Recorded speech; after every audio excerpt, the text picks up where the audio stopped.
오늘 말씀은 시편 8편 1절에서 9절 말씀으로 사람이 무엇이기에 라는 말씀의 제목으로 함께 하나님의 말씀을 나눕니다. 하나님은 여러분을 많이 생각하십니다. 하나님은 여러분들을 돌보아 주십니다. 한 주 동안 어떻게 지내셨습니까? 여러분들은 그 하나님을 생각하는 것처럼 여러분들도 하나님을 생각하며 또 기도하며 살아가셨습니까? 오늘 이 시간 더 깊이 더 하나님의 귀한 은혜와 사랑 안에 우리가 고백하고 감사할 수 있는 예배의 자리, 말씀의 자리가 되었으면 좋겠습니다. 한 주 동안 지내면서 저도 늘 말씀을 하나님 앞에 어떤 말씀을 나누면 좋을까요? 또 그 말씀을 늘 묵상하면서 기도하면서 어떻게 하나님의 말씀의 은혜가 있을까요? 기도하면서 지내고 있는데 이번에 이렇게 한 주 동안 또 한 주간 삶을 통하여서 주님의 은혜를 좀 먼저 나누면 좋겠다라는 하나님께서 저에게 마음을 주셨어요. 그래서 오늘 말씀의 제목과 같이 사람이 무엇이기에, 여기에는 또한 여러분들의 이름을 넣어도 똑같이 됩니다. 아무개, 명언이가 무엇이기에, 우리 각자의 이름을 넣고 고백해 보시면 우리가 이렇게 얼마나 하나님께서 우리를 보고 계시고 생각하시는지를 다시 한번 마음이 또 우리가 알게 될 줄 믿습니다. 우리의 삶 가운데 하나님과 함께 하시고 하나님이 우리를 도와주시는 그 은혜를 나누는 일은 참 즐거운 일입니다. 지난 9월 6일 금요 전도가 안산에서 있었어요. 그래서 그때는 좀 날씨가 흐렸습니다. 날씨가 흐렸고 낮인데도 불구하고 선선한 바람이 불었어요. 그래서 요새는 낮에도 좀 덥죠, 아직. 아침 저녁으로는 시원하지만. 근데 그 금요일은 낮이었는데도 선선했습니다. 그래서 그 선선한 바람과 함께 전도를 하는데 하나님께 참 감사하는 마음이 들었어요. 참 이렇게 좋은 날씨에 이렇게 하나님 앞에 나와서 이렇게 전도할 수 있는 것이 너무나 감사했어요. 그렇게 감사하는 마음으로 전도를 하고 있는데 한 중년의 여성분이 오신 거예요. 그리고는 대뜸 저에게 순종하는 마음으로 이디야 커피 이걸 저한테 주시는 거예요. 순종하는 마음으로 이 커피를 주겠습니다. 드립니다. 라는 거예요. 그래서 제가 이게 무슨 말인가. 그래서 우리가 안산에서 전도를 어디서 했냐면 사리역이라고 있습니다. 신 목사님 그 안산 나눔교회 조금 거리는 되지만 뭐 우리 여기서 대함이 거리 정도 뭐 더 가는 거리 정도 되지 않을까 싶습니다. 그래서 거기서 이렇게 전도를 하고 있는데 저는 횡단보도 건너오는 쪽에서 이렇게 예수와 함께 팻말을 들고 전도하고 있고 신혜 목사님은 거기에 입구 쪽 1번 출구에 올라가는 그 길에서 이렇게 신 목사님은 예수 소망을 가지고 전도를 하고 있었어요. 그래서 저는 이렇게 보고 있어서 보였어요. 한 여성분이 신 목사님하고 막 얘기하면서 뭘 주고 오는 걸 봤어요. 그래서 저한테도 이쪽으로 오길래 저한테도 뭐 주실라나 생각은 하고 있었어요. 그래서 마음이 준비는 하고 있었는데 아니나 다를까 그분이 순종하는 마음으로 이걸 준다라는 거예요. 그래서 내가 뭘 순종하는 마음으로 주시나. 그래서 전도를 끝나고 저는 신 목사님하고 한창 이야기도 하시니까 신호희 목사님하고 아시는 분인 줄 알았어요. 그러니까 아시는 분이 전도하니까 이렇게 일부러 커피 사와서 주시나 보다. 그렇게 생각했어요. 그래서 목사님, 그리고 아시는 분이 이렇게 커피를 그래도 주셔서 감사하네요. 이렇게 얘기했더니 전혀 모르는 분이라는 거예요. 전혀 처음 보는 분이라는 거예요. 처음 보는 분이 이렇게 금요일에 우리가 전도하고 있는데 이렇게 그 이데아 바닐라 라떼 그걸 가지고 와서 시혜 목사님하고 저에게 주면서 저한테는 순종하면서 주신다고 했는데 신혜리 목사님한테는 이렇게 얘기했다는 거예요. 하나님이 시키셔서 순종하는 마음으로 커피를 주고 갑니다. 라고 얘기를 하는 거예요. 하나님이 시키셨다라는 거예요. 그래서 이게 무슨 일인가 싶었죠. 하나님이 시켜서 순종하는 마음으로 커피를 주고 간다. 여러분들은 하나님이 한번 시키셔서 순종하는 마음으로 누구에게 한번 커피 전달해 본 적은 있으십니까? 아니면 여러분들은 제가 말씀하는 것처럼 누가 순종하는 마음으로 커피를 줍니다라고 하는 건넨 그 커피를 받아본 적이 있습니까? 제가 이 커피를 받으면서 어떻게 보면 받고 이제 계속 전도를 했죠. 그런데 그런 생각이 드는 거예요. 내가 하루 종일 이리저리 왔다 갔다 한들 이렇게 공짜로 뭐 그래 비싼 커피는 아니지만 이렇게 커피를 받을 일이 있을까 싶었습니다. 내가 이렇게 무슨 커피를 뭐 한다고 내가 길거리 가다가 이렇게 그냥 커피를 받을 일이 있겠나. 전도하니까 하나님을 일하니 그래도 이렇게 커피라도 하나 받는구나 라는 마음에 참 감사하는 마음이었어요. 사실 선선한 바람에 그냥 기쁨으로 이렇게 전도할 수 있는 것도 참 감사했는데 아니 커피를 주시는 것도 너무 감사하죠. 근데 이게 커피만 받으면 뭐 그냥 여기서 이야기가 좀 심심하게 끝날 수 있어요. 근데 이게 스토리가 또 있습니다. 이게 그냥 운이 좋아서 그냥 커피 하나 받을 수도 있죠. 왜? 지나가는 길에 저도 뭐 사탕 받아보고 음료수도 받아보고 이런 일들은 종종 있으니까. 근데 이 이야기를 듣기까지는 왜 이게 어떤 의미인지 몰랐어요. 근데 안산에서 우리가 만나서 금요 전도를 하면 안산 나눔교회에서는 제가 한 10시 반쯤에 만나는데 그 전에 7시쯤에 새벽 예배가 끝나고 그 성도님들이 많지는 않지만 그래도 새벽 예배 성도님들과 함께 가서 거기서 전도를 하세요. 1시간 동안.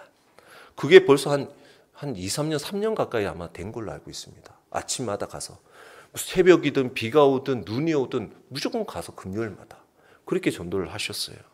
근데 그날은 그렇게 한 2, 3년 동안 전도할 때는 아무런 이야기 없었는데 그날따라 누가 아침에 가면서 영무실에 민원을 넣은 거예요. 민원을 넣어가지고 저 전도 좀 못하게 해라고. 그래 민원을 넣고 간 거예요.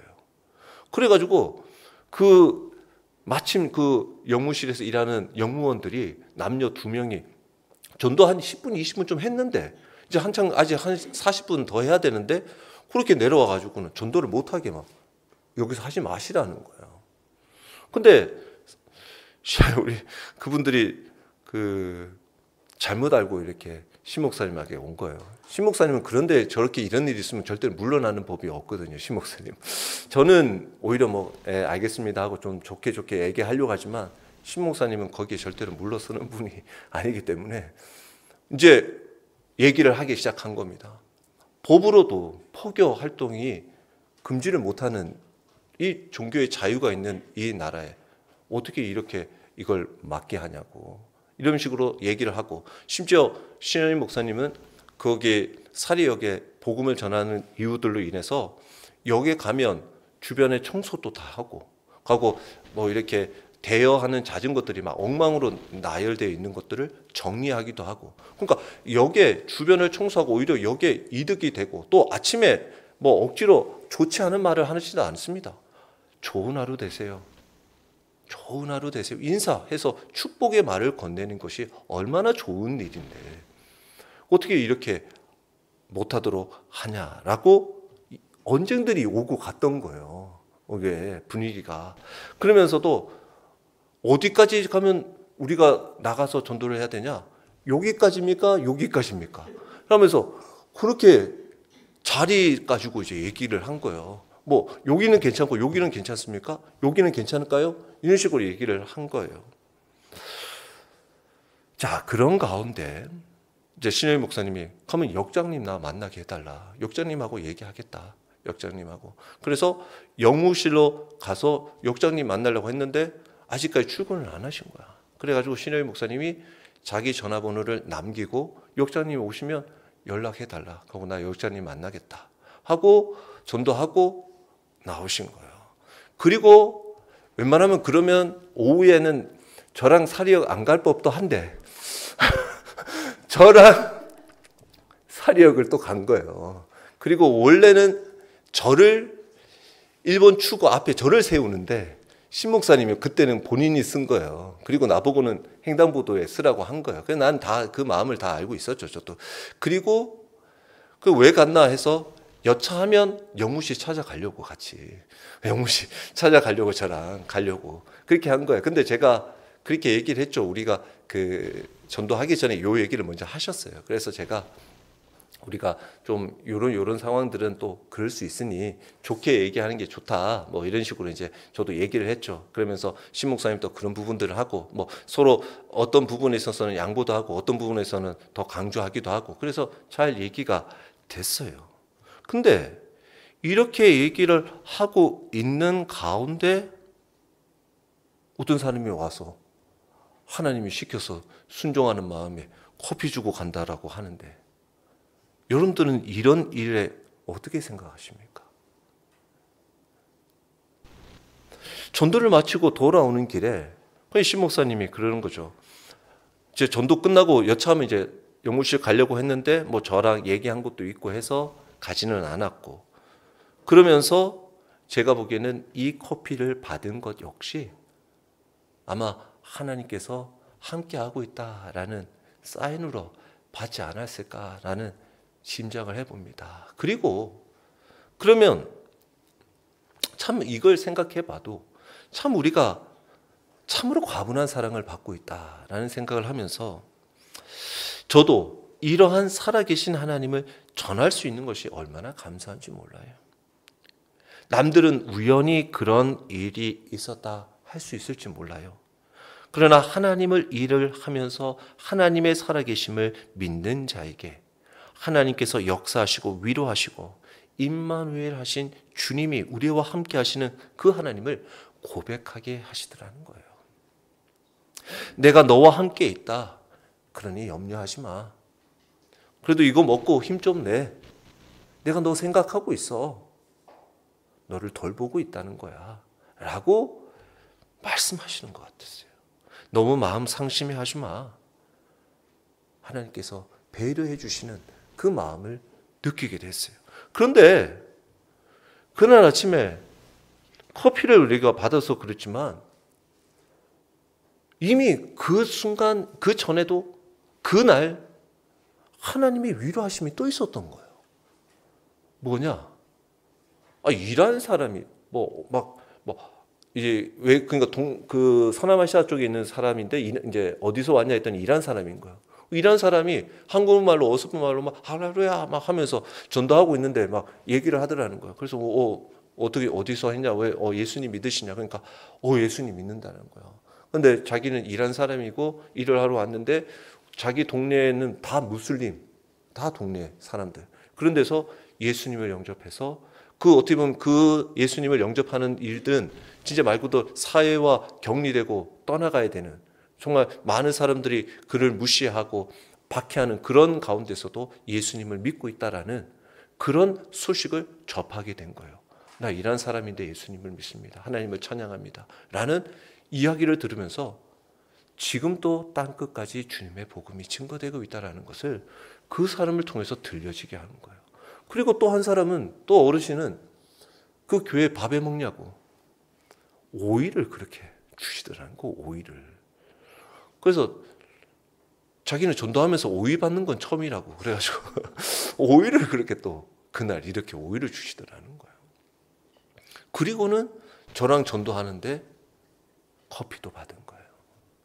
그래서 제가 이거 말씀 딱 준비하면서도 하나님께서 하나님 저 다 아시고 돌봐주시는 거 아는데 제가 커피 조금 잘 안 좋아하는 거 모르시나 이런 마음도 들기도 하고 그래서 이런 생각도 들게 했는데 그래도 제가 안 그래도 신 목사님 왜 그러냐면 목사님 이거 커피 이거 안 드시는 거 아닙니까? 근데 어떻게 안 먹겠습니까? 먹어야죠. 그래서 그런 마음으로 감사하는 마음으로 하나님 앞에 그런 일들이 있었어요, 여러분. 아니 그런 마음이 드는데 제가 오늘 말씀을 이렇게 묵상하면서 참 내가 무엇인데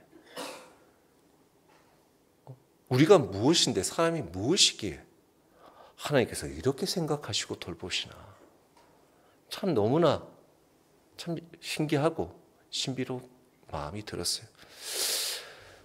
오늘 말씀은 다윗이 하나님을 온전히 찬양하는 시입니다. 정말 기쁨으로 찬양을 해요.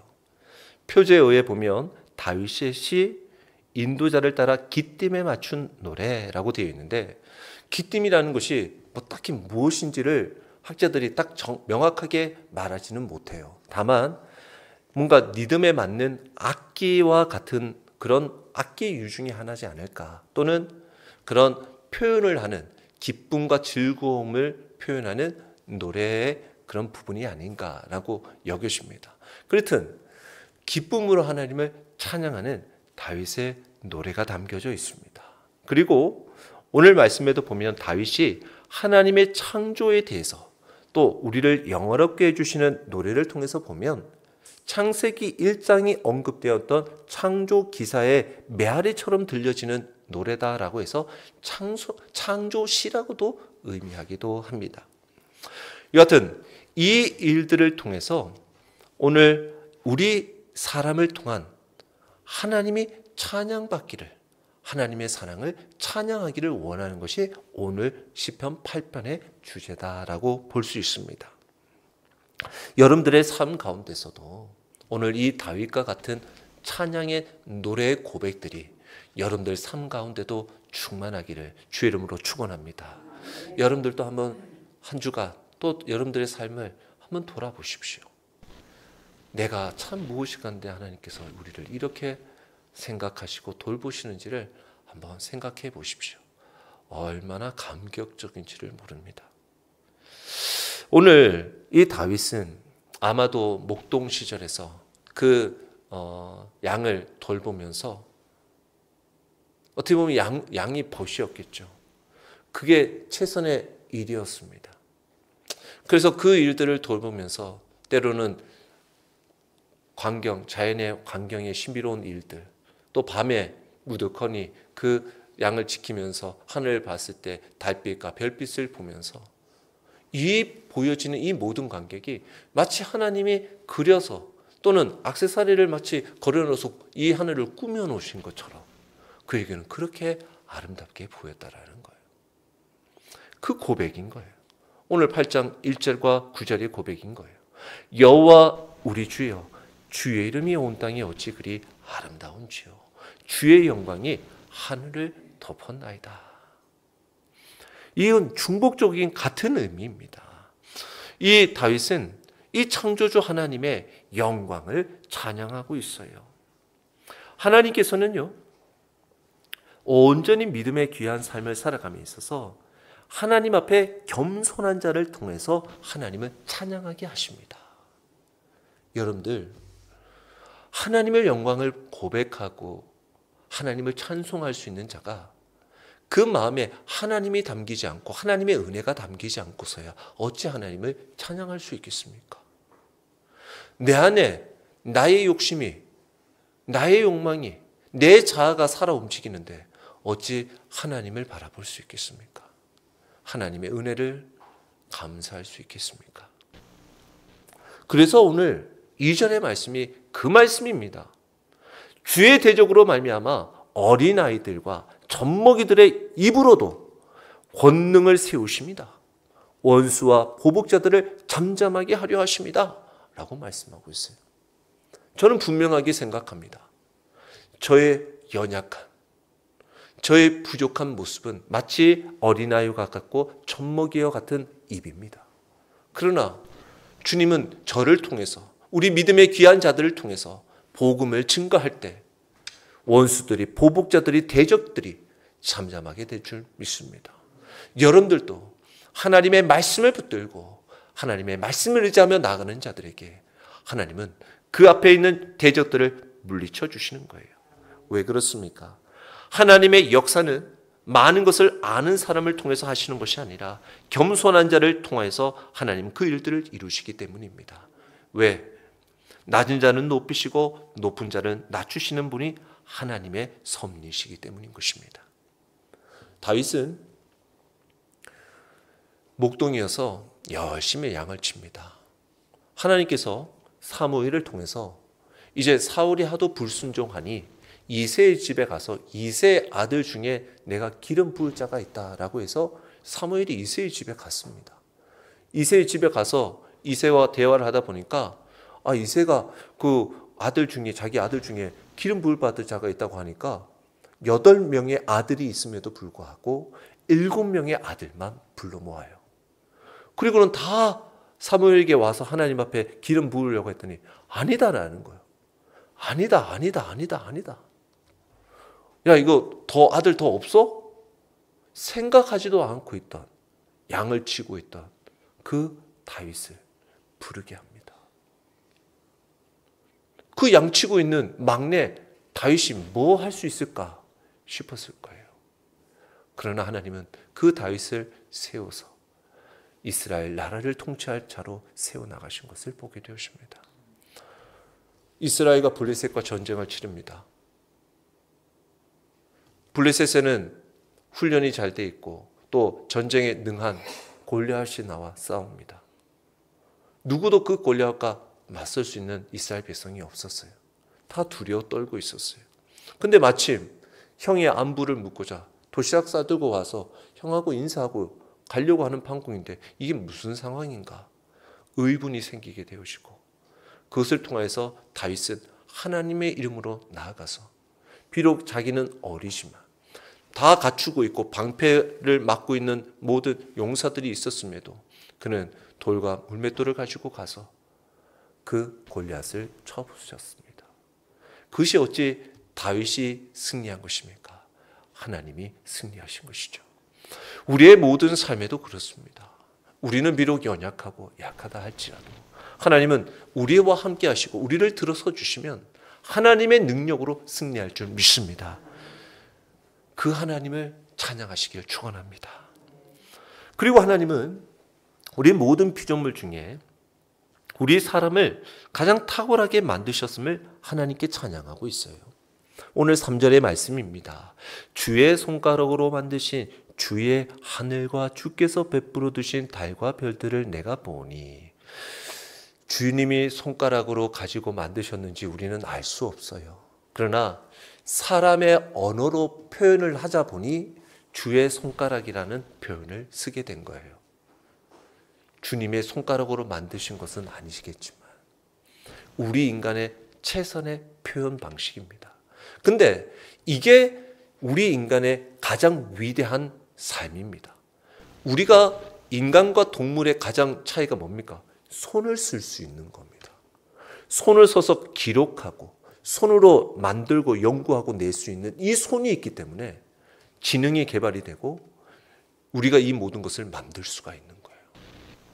그래서 사람의 이 하나님께서 만드신 놀라운 은혜를 생각해 보니 하나님께서 이 만들어 베푼 것을 보면서 참 너무나 귀하다라는 거죠. 근데 이렇게 너무나 귀한, 어찌 보면 하나님과 우리 인간은 너무나 구별되고 차이는 난다는 거죠. 왜? 하나님께서는 우리 인간은 고작 만들어 봤자 집이랑 울타리 정도 만들겠지만 하나님은 전혀 우리가 만들 수 없는 이 하늘, 달, 별들을 만들어 세우시는 하나님. 그 하나님께서, 그 만드신 하나님께서 어찌 우리 인생, 한 사람 인생을 어찌 붙들어 주지 않으실 수 있겠습니까?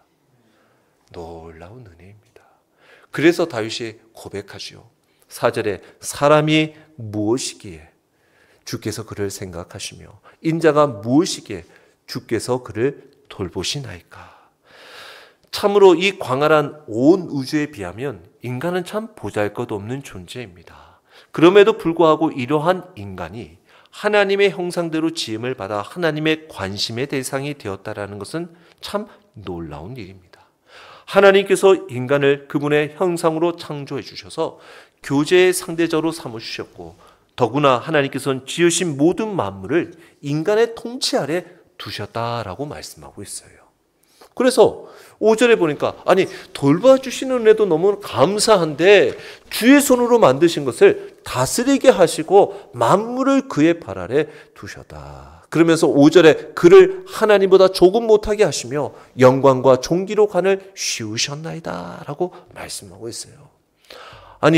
하나님보다 조금 못하게 하셨다. 원래는 개역 한글에 보면 천사라고 표현이 되어 있어요. 근데 원문 그대로는 하나님입니다. 그래서 왜 원문 그대로 하나님이라고 말을 못했냐면 이거 너무 우리가 하나님보다 조금 못하게 만들으셨다고? 이게 우리 스스로 받아들이기가 너무 어려운 거예요. 그래서 천사보다 정도 못한다고 얘기하는 게 낫겠지 하고 해서 사람들이 천사라고 표현을 했지만 원어 그대로는 하나님보다 못하시게 조금 못하게 했다라는 거죠. 얼마나 우리를 이렇게 귀하게 여겨주시냐는 겁니다. 하나님께서 얼마나 우리를 이렇게 영어와 종교의 관을 씌우셨냐는 겁니다. 참으로 놀랍다라는 거예요. 하나님의 형상으로 만물 위에 영화와 존귀케 하신 그 하나님을 왜 우리를 이렇게 존귀하게 하셨나? 근데 다윗은 그 존귀케 하신 것을 어떻게? 하나님을 찬양하기 위하여 자기는 존귀하게 되었음을 고백하고 있는 거예요. 우리가 존귀하게 된 거, 이것은 내 마음대로, 우리 마음대로, 내 욕심대로 살아가라고 한 것이 아니에요. 근데 막상 우리에게 이 종교의 관을 씌워줬더니 어떡합니까? 우리는 이 세상에서 이런 하나님의 귀한 일들을 잘 섬기며 살아가야 할 우리들이 정작 그러지 못하고 이러한 자연을 파괴하고 전쟁을 일으키고 사람들을 학대하고 죽음으로 내모는 그런 악한 죄악된 모습들을 얼마나 많이 행하고 있습니까?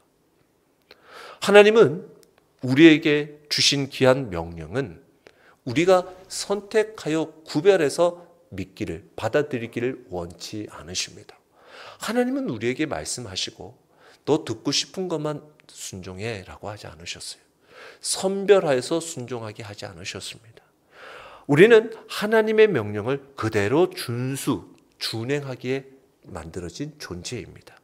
그래서 인간은 오직 하나님과의 관계 안에서 우리에게 부여주신 그 일들을 감당하며 살아가는 거예요.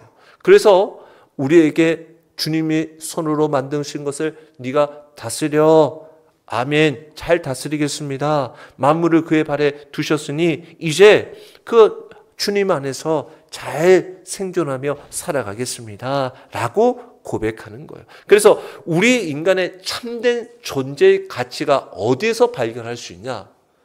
하나님을 만날 때, 하나님을 발견하는 순간 우리 인간의 삶의 존재를 발견할 수 있게 되는 거예요.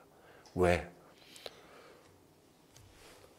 하나님을 바라보니까 하나님께서 이 만들어 놓으신 세계를 우리에게 맡기셨구나.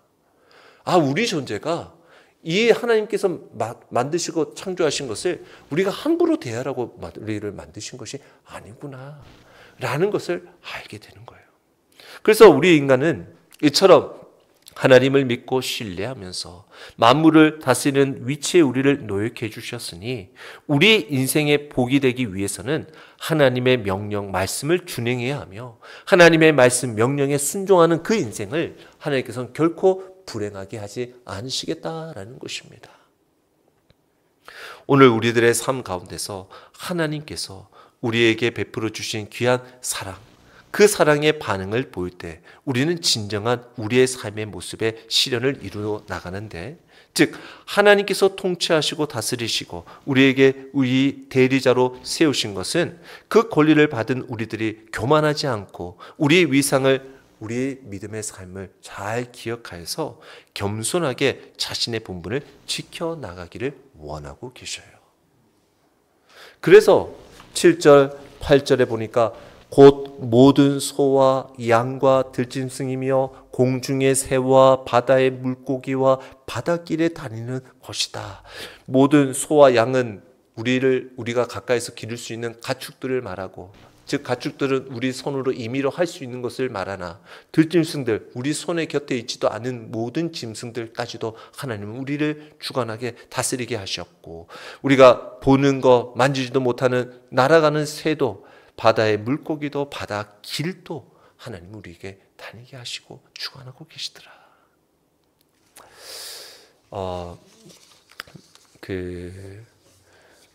1990년 발렌타인데이 때 이런 일이 있었습니다. 칼 세이건이라는 사람이 있습니다. 굉장히 우주학자로서 유명한 사람인데, 이 사람이 태양계를 벗어나기 직전 그 명왕석 궤도의 근처에 날아가고 있던 보이저 그 위성 1호, 이게 이제 우리 태양계를 경계를 벗어나려고 하는 가운데 있었어요. 그런 가운데 이 보이저 1호에게 명령을 내리는데, 이 카메라를 앞쪽을 향해서 관찰하면서 과기했던 그 카메라를 어떻게 지구 쪽으로 방향을 돌려서 지구의 사진을 찍게끔 하는 그런 일들이 있었어요. 근데 이 일들에 있어서 사람들이 많이 염려하고 정말 위험하고 좋지 않은 일이다라고 어떻게 보면 의견들이 있었지만, 이 칼 세이건은 그래도 그것을 찍게 명령을 내립니다. 그걸 명령을 내려도 그 명령이 가기 위해는 몇 시간이 가야 돼요. 그래서 몇 시간에 가서 그것을 카메라를 이렇게 돌려서 사진을 지구를 향한 방향으로 사진을 찍었는데, 그게 1990년 2월 14일에 있었던 일입니다. 근데 이게 기념비적인 사진으로서 아주 인류에 남긴 아주 감동적인, 그리고 또 지구를 표현한 유명한 말이 있습니다. 창백한 푸른 점이라는 내용의 지구를 표현하는 말이 되어졌어요. 자, 이 우주에 정말 깜깜하고 불빛이 거의 없는 데서 그냥 아주 그런 불빛이 그냥 이렇게 번지듯이 퍼져 있는 그 선에서 지구를 우리 눈으로는 찾을 수가 없는데, 별을 잘 찾는 연구가가 찾았더니 아주 조그마한 진짜 푸른 빛의 불빛이 보이는, 진짜 먼지보다도 작게 보이는 그 점 하나가 지구다라는 거예요. 그러면서 이 칼 세이건이 인류의 좀 긴 내용이지만 다음과 같은 감동적인 메시지를 남기게 됩니다.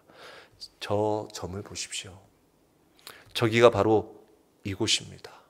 우리의 고향입니다. 저것이 우리입니다. 우리가 살아가는 모든 일들, 우리가 알고 들어보았던 모든 사람들, 존재했던 모든 인류가 저곳에서 삶을 영위했습니다. 우리의 모든 즐거움, 고통이 우리가 확신하는 모든 종교, 이념, 경제체제, 모든 사냥꾼, 양탈자, 모든 영웅, 겁쟁이, 모든 문명의 창시자와 파괴자, 모든 왕과 농부가, 사랑에 빠진 모든 젊은 여인들이, 모든 어머니와 아버지가, 희망에 찬 모든 아이가, 모든 발명가와 탐험가가, 모든 도덕적 스승이, 모든 부패한 정치가가, 모든 인기 연예인이, 모든 위대한 지도자들이, 모든 성인과 죄인들이 저 태양빛 속에 부유한 그 먼지의 티끌 위에 살고 있습니다. 지구는 우주라는 거대한 극장의 아주 작은 무대입니다. 그 모든 장군과 황제들이 아주 잠시 동안 저 점의 일부분을 지배하려고 한탓에 흘렀던 수많은 피해 강들을 생각해 보십시오. 저 점의 한 영역의 주민들이 거의 분간할 수도 없는 다른 영역의 주민들에게 얼마나 많은 잔악한 행위를 저질렀는지, 그들이 얼마나 자주 불화를 일으키고 얼마나 간절히 서로를 죽이고 싶어하고 얼마나 열렬히 서로를 증오한지를 생각해 보십시오. 우리의 만용, 우리의 자만심, 우리가 우주 속에 특별한 존재라는 가치에 대해 더 희미하게 빛나는 점의 이의를 생각해 보십시오. 그리고 천문학을 공부하면서 겸손해지고 인격이 함양되었다는 말이 있는데, 멀리서 찍힌 이 이미지만큼 인간의 자만이 어리석다는 것을 잘 보여주는 것은 없을 것입니다. 저 사진은 우리가 서로 친절하게 대하고 우리가 아는 유일한 보금자리인 창백한 푸른 점을 소중히 보존하는 것이 우리의 의무임을 강조하고 있습니다. 라고 얘기를 했어요. 그러니까 그 떨어진 곳에서 보면 진짜 먼지와도 같은 이 지구에서 서로 아웅다웅하고 다투고 싸우고 있더라는 거죠. 근데 우리는 오히려 이 먼지와 같은 이 지구를 사랑하고 보존하는 일에도 힘써야 된다는 겁니다. 칼 세이건이라는 사람은 믿는 사람은 아니었어요. 뭐 불가지론자라고 인간은 신의 존재를 대해 알 수 없다라고 하는 그런 사상을 가지고 있던 사람이었어요. 어머니는 유대인이었어요. 그래서 어릴 때 토라를 통해서 하나님의 말씀을 배우기는 하였다고 합니다. 그러나 그는 무신론자는 또한 아니었다고 합니다. 그래서 무신론자들에게는 이렇게 얘기를 한다라는 거예요. 무신론자라고 생각하지 않았는데 그에 대한 태도에 있어서 무신론자가 되려면 제가 지금 알고 있는 지식보다 훨씬 더 많은 지식을 가지고 있어야 할 것입니다. 자기가 가지고 있는 것보다 더 많은 사람, 아는 것이 있는 사람이 무신론자라고 해도 자기는 받아들일 수 있겠다는 거예요. 그러니까 그렇게는 할 수 없다라는 거죠. 다만 하나님의 살아계심에 대해서는 잘 몰랐던 것 같아요. 그래서 이 다윗과 같은 고백의 찬양은 할 수 없었던 것 같아요. 오늘 우리들의 삶의 모습은 우리들도 이와 같은 연약하고 이런 부족한 삶의 모습 속에서도 하나님께서 우리를 돌봐 주시고 우리를 이렇게 사랑하여 주시면 우리는 그 사랑받는 존재로서 어떻게 살아가야 하겠습니까?